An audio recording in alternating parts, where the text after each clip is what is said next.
Hello, everybody. Welcome to the review show for the Falcon Series Season 2, Round 2 at Mexico. This is Mexico F1 GP track. I think it's like Circuit de Hermanos, something of that nature. Um, it's a Falcon Series, so LMP3s, GT4 multi-class, hour long. It was a great time. Not a ton of um, LMP3s on the track this week. I believe there was maybe 7. Um, so would love to see a few more guys show up. I know it's a new track, maybe not everyone's sold on it. Um, here we'll play much like the GT class. Our friend Mark once again made a cool little highlight reel. I kind of stitched some of the clips between each other of the winners. Um, but yeah, hopefully with going to a more common track. I know next time will be Nord, so that'll be another interesting one. But yeah, not a huge turnout. Hopefully we see that pick up next race. On the GT side, we had a good amount of people. I think there's 18 cars. I think we had 20 something last time. Always gonna be a little bit of a fall off, and like I said, with it being like a brand new track, it's kind of tough to run. I think maybe not everybody was into buying a new track and trying to see if their computer could handle it. But yeah, overall with the turnout we had, it was a great time. There's a lot of good battles. I know I myself in the midfield had some good ones. I think Chitterling and Marshall had some good battles. I think Chris obviously won, but I think he experienced what I did as well with the Mercedes of like it just did not get out of the pit stall. He absolutely lost a spot that he had to get back because of that. Kind of crazy. I don't know what was going on with that. But the real excitement was at the one at the very end of the LMP3 race, and you may see in these clips, I believe you'll see Nick, who was our winner. Congrats, Nick Mazza, a general front packer in GT3, trying his hand at LMP3, and he's picking it up quickly. But yeah, he was in second pretty handedly. I think he was like 15, 20 seconds back of uh last year's champion and kind of the GOAT at the moment, Zach Abair. And there's the pass. As you can see, Zach's car's not turning very well. Unfortunately, on the last lap, Zach got on a curb in the S's and it just sent him around. And next thing you knew, he was in the wall. His car was drivable, but it did not turn. It was it was really funny to watch him try to just like maneuver around the last few turns, and it was enough to let Nick come by and steal the win. It's been an interesting start. We'll take a look at the points. Peter and Trey had a pretty much an entire race long battle. It seemed. I feel like every time I was getting lapped by one, I was lapped by the other, like within seconds. So that was exciting. I think Peter ended up taking the win in that. Trey had like almost a grip flip. It was pretty wild.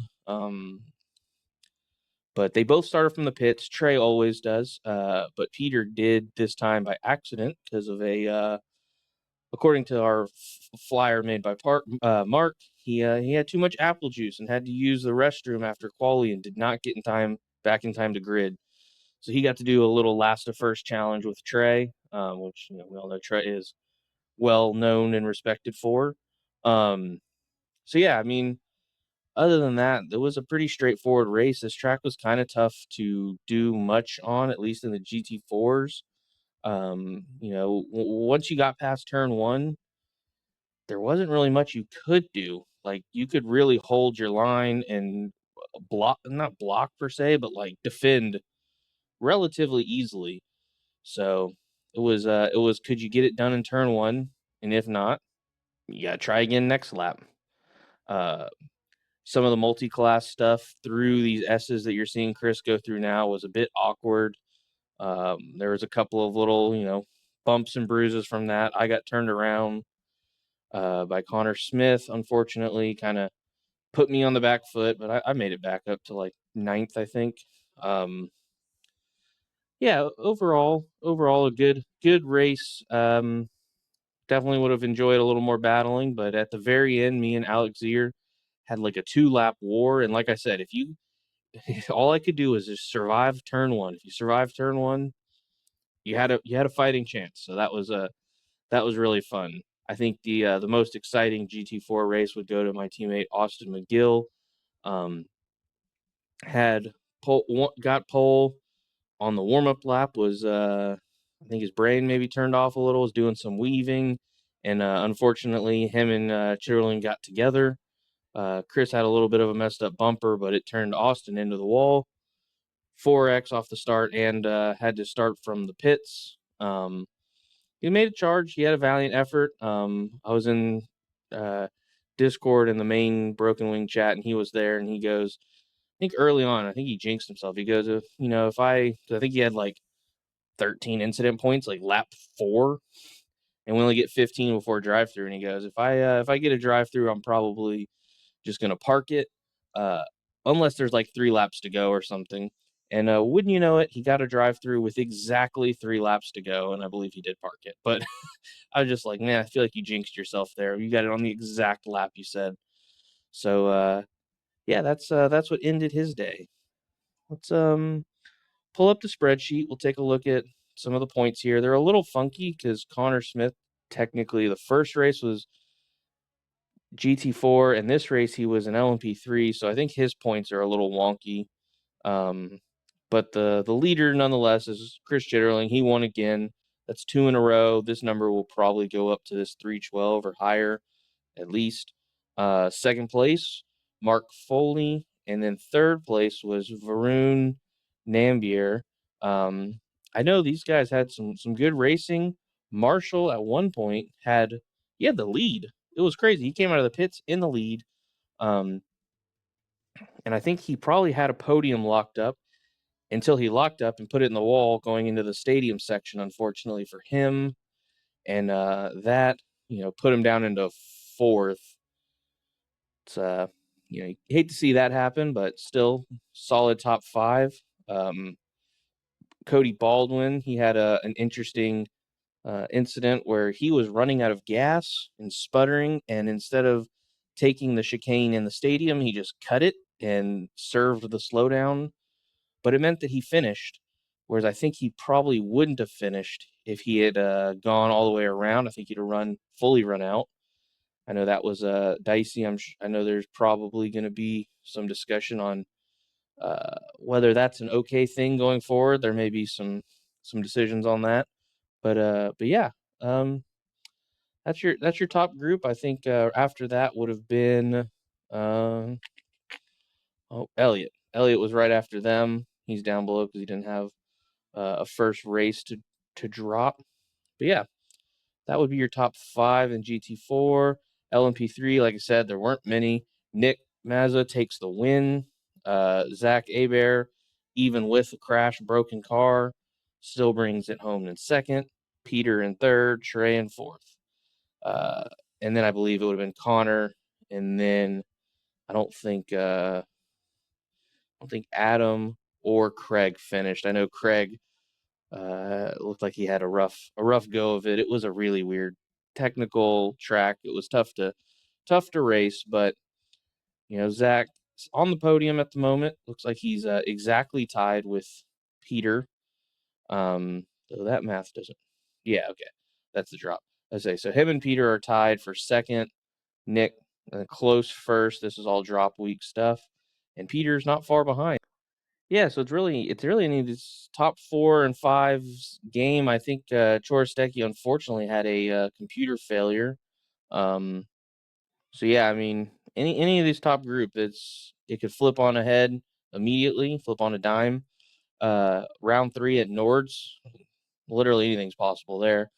So yeah, we'll definitely keep an eye on it. Let's move over to the team championship. Even with Austin having a not the greatest race with the penalty and whatnot, we're still holding on to a slim lead over Draft Punk with Elliot and Peter. Um, that first round with Elliott not being there is tough, but 20 points, that's absolutely nothing in a team championship. The 200 is a little bit down to third. But third, fourth, and fifth, even sixth, this is all right, all for the taking. Everything's in front of them. So I'm excited for the team things. I love teams. I think they're super fun. Get some great liveries. I love that in fourth is just Zach by himself, still holding it down. Him and Chris, your championship favorites for both classes, each holding it down. Nobody tell them they're allowed to join up with each other.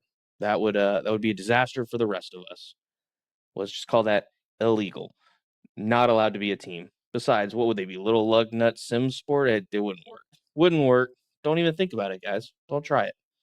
So yeah, we'll keep an eye on all that. I think I don't know if we don't show car lock here. It maybe is hidden because this goes D to G. So I bet you it's hidden right here. Maybe next week we'll look, or next after the next race when we have a couple of races and not just drop weeks and the car locks in effect. We'll start another little team or a car championship like we're doing in GT3 where it's a constructors championship. Obviously not for the P3s because that's one make, but down here in the GT4s we had a lot of variations. I saw McLarens, Mustangs, Caymans, GT4s, the whole gambit. I don't think I saw any Astons if I'm not mistaken. Maybe I'm stupid. I'm definitely stupid, but I don't think I saw any of those. So let's I think we'll add that. That'll be fun. So look for that next week, or not next week, the week after. We'll add a little car championship to it just because it's fun. I mean, who doesn't like to track random things? So with all that being said, that's all I got for this one. We'll see you this I think tonight. Arc is racing at Sonoma. Tomorrow, V's and Rays are racing somewhere. Friday, F4s are racing somewhere. And then Sunday, GT3 at Road Atlanta. Be a nice reprieve from the wet Petit Le Mans special event all weekend. We'll have a nice dry GT3 only, no P2s or GTPs killing us. War at Road Atlanta on Sunday.